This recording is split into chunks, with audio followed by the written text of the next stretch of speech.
What's up, everybody? It is Cobra146 here yet again in a video today. It's me doing a Royal Rumble 2007 review, and yeah, Royal Rumble 2007. I don't have the DVD with me. I watched it on the WWE Network, and so yeah, I'm at my grandma's house, obviously, but I wanted to make this review. I'm gonna be in the next couple of weeks. It's gonna be a busy week next week. Just I'm off most days for exams. I'm off until like next Friday, so I have a long break to do lots of cool different things. I'm gonna be doing like 2 reviews a day probably, because I gotta get to Royal Rumble 2000 before I get to Royal Rumble 2016.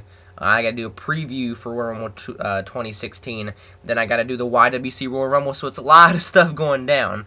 And I just want to let you know that. But I'm also gonna be starting the Black Ops 3 campaign story. You know what I mean? I'm gonna be starting that very soon, and I need to know question from you. I need to know an answer from a question I'm about to ask. Are you guys comfortable with me doing 30-minute commentaries and stuff? Because these Black Ops 3 missions, you know what I mean, they're pretty long, and they're 30 minutes. Or would you rather let me split it up into like 10 to 15 minute parts, maybe 10 to 20 minute parts, and like have a really long series, or you like do an 11-part episodic kind of little thing, but that's like from 30 to 50 minutes. I mean, you guys can come back and watch them, but is your attention spans, you know, long enough to be able to sit through that and like, you know, enjoy it or whatever? Let me know in the comment section below, because it's the first time I've ever done it. I've already had the whole series like recorded and it's all done. It's just I need to know, and I'll be doing multiplayer for Black Ops 3 and Zombies, and I'll be doing, you know, W2K16 gameplay still, and like lots of different other games. It won't be just be Call of Duty, then maybe some WWE, and I'll be doing GTA 5, all that kind of different stuff. You know, lots of stuff is gonna go down when it comes to gaming, but yeah, and you know, I still have topical videos and whatnot, but it's the first time I've ever done it, so let me know what you guys think I should do in the comment section below. I'd love to get some feedback from you guys about that and this show in general. Let's talk about the Royal Rumble 2007. So yeah, Royal Rumble 2007, we had Mercury, Nitro, and Melina, Joey Mercury and Johnny Nitro versus the Hardy Boys, Matt and Jeff. So going into this, Joey Mercury got effed up at Armageddon, okay, and like oh man, it's so graphic, and it's so like with his nose, it looks so horrible. So he had the mask on, right, and they had this tag team match at December to Dismember that I don't remember.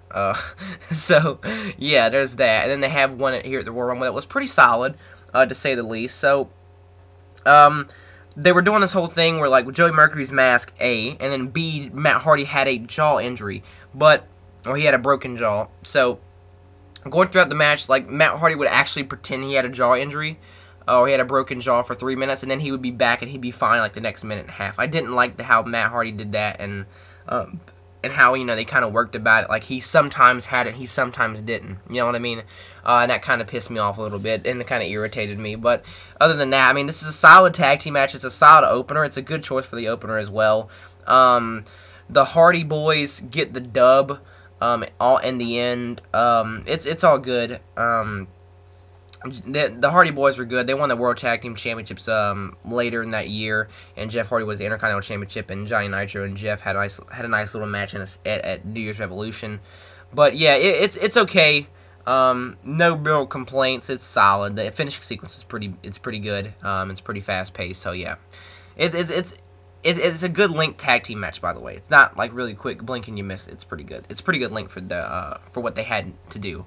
Then we had Batista and Mr. Kennedy for the World Heavyweight Championship. No, excuse me. It was Test and Bobby Lashley for the ECW Championship.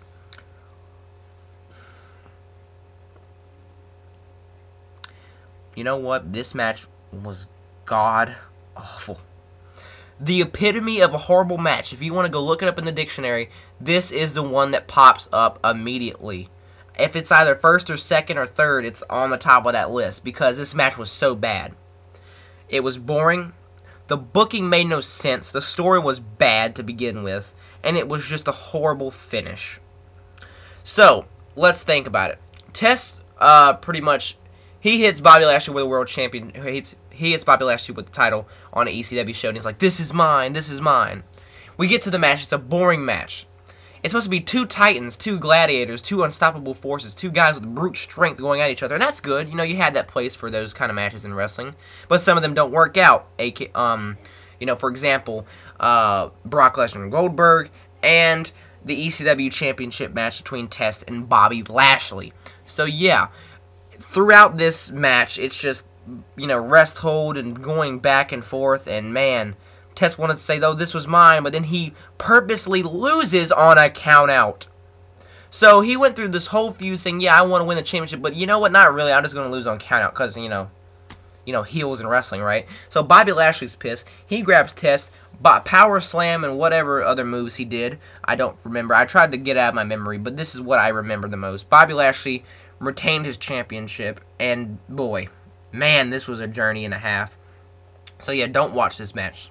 First thing, do not watch this match. Then next was the World Heavyweight Championship match, like I was saying before. Batista and Mr. Kennedy. Another boring match.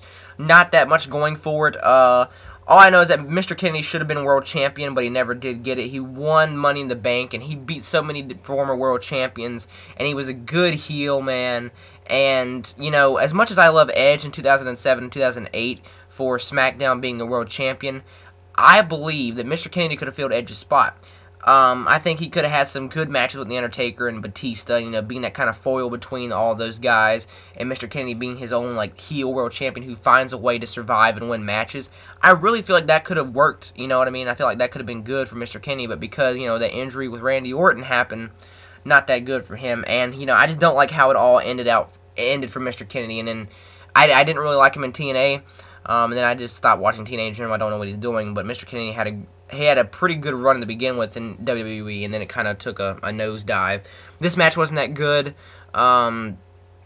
Psychology of the leg. Mr. Kennedy was going after Batista. It was kind of short, but luckily it wasn't that long because, if that would have been more and more boring, to be honest. Batista won this match. He had a leg injury, and just like Matt Hardy, 2 minutes later, Batista bomb, I'm alright, and I win the match, and I'm walking fine out of the ring. So, yeah. Then next we got for the WWE Championship, Umaga, according to William Regal, and then John Cena, the WWE Champ. And going into this, they had a New Year's Revolution match, and John Cena escaped by beating Umaga. Umaga was an undefeated monster before New Year's Revolution. And then they going after the ribs. Like a lot of matches, they had the leg, the jaw, and now they had the ribs. John Cena sold the rib injury very well to me, and I thought it was realistic, and it was a really good last man standing match with a huge just back and forth brutal spots and action. Like before, John Cena's last man standing matches became the same every single time he got in the last man standing match with anybody. Rusev, Ryback, Bray Wyatt, etc. This was a really good, brutal last man standing match. Had the blood. It sold well with John Cena being, that champion that's going to fight. You know what I mean? And maybe actually get behind him as a babyface. And Umaga was just a big monster that you wanted to, dislike because, he's just so... he's just dangerous, you know what I mean? The Samoan Spike, and actually made me believe that the Samoan Spike hurt when I was like 7 or 6 when I watched this show. Yeah, it was really good, and I enjoyed this match thoroughly because Umaga went through the table, and he gets up after he got put through the table. Again, they went after the ribs and stuff like that. Really. Back and forth action between these guys and seeing who's the real last man standing match. Like, not a lot of last man standing matches do that, but the ones at the Royal Rumble, there's a lot of last man standing matches at the Royal Rumble. Okay, so we got 2004 HBK and Triple H. Then we got this match at 2007. 2013 we got ADR and Big Show for the World Champ, and now we're at 2016. We're getting Kevin Owens and Dean Ambrose in the last man standing match. So last man standing matches are very popular at the Royal Rumble. But this match, like I said before, it made me feel like these guys were trying to be the last man standing at any means necessary. The last image of Cena choking Umaga out in the STF with the rope. Man, it is such a good image, and it's like Umaga is like bleeding from the mouth. It's so cool and it's so violent, and it looks awesome. That's what we want. We want blood, you know what I mean? We want people to get choked out. By the way, rest in peace, Umaga. So yeah, Cena wins, LOL, and yeah, no complaints. Really good match. So I recommend watching that match. It's very overlooked, and not a lot of people know about it. Now we go to the Royal Rumble match. Start off with Finlay and Ric Flair. Not a bad match, you know what it means when it comes to that. And hold on real quick. Let me just put a ringer on my phone. I just need to make sure so nobody gives me a text alert, because that happened before when I was doing a review. And it happened, now I'm like this close to the end, and I really don't want to redo this review. So yeah, then Rated RKO got in the fold, and Rated RKO did their thing. Kenny Dykstra was even in the match, and there was a lot of different things that these guys did with new superstars coming in. CM Punk, guys like that from ECW. Kevin Thorne was in the match. You know, a lot of different stuff going down. Sandman, Kane, Sabu. Obviously, you guys remember Kane putting Sabu through a table. That's one of the famous spots in this match. Tommy Dreamer. You know, lots of different guys. M.N.M. Were in there. And, you know, lots of double teaming and stuff. MVP was a big factor. Chris Benoit, Shawn Michaels was in there. You know, Chavo Guerrero, Carlito. But the main man in this match, oh man, the main man, the Great Khali. The Great Khali threw out a lot of guys. I think it was like 7 or 8, but he threw out a lot of people, right? And I don't know, I never really cared for Great Khali, but he did a really good job, like, throwing out a lot of people. I'm trying to be as sincere as possible to this man. But, like, he did a good job for being this monster. And, like, the announcer sold this well. Who can stop the Great Khali? Who can stop him? And number 30, The Undertaker comes out. The gong, Great Khali, this stupid face, you know what I mean? That dumb face he always has, like, you know, the Great Khali has no different, like, real facial expressions. So, yeah. Undertaker came out, and he eliminated the Great Khali. And, yeah. Rated RKO and MVP. Undertaker, you know, was battling them with Shawn Michaels. Obviously, at this point, Triple H got injured, so was Shawn Michaels on his own without Triple H and the DX thing. So, yeah.